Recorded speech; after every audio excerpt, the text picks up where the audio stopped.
Các bạn mi này của Merlin Diary này mấy bạn. Cái mi này nó siêu tiện luôn nha. Mi này không cần dùng keo vì nó có keo sẵn luôn.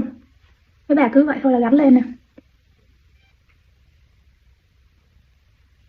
Lên cái đuôi là thấy khác liền đúng không?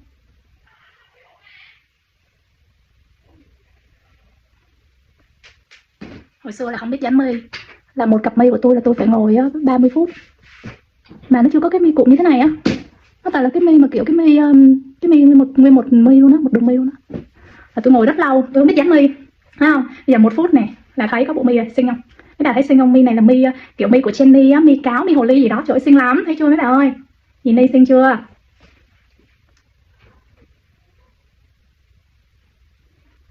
Mà nó dính chắc nha chứ nó không có dễ rớt đâu. Tôi xài nhiều rồi. Đúng là con mắt là cửa sổ tâm hồn á. Con mắt tôi á, lông mi trụi hụi. Có cái lông mi lên là thấy cái tâm hồn xuất hiện liền. Make up look ngày hôm nay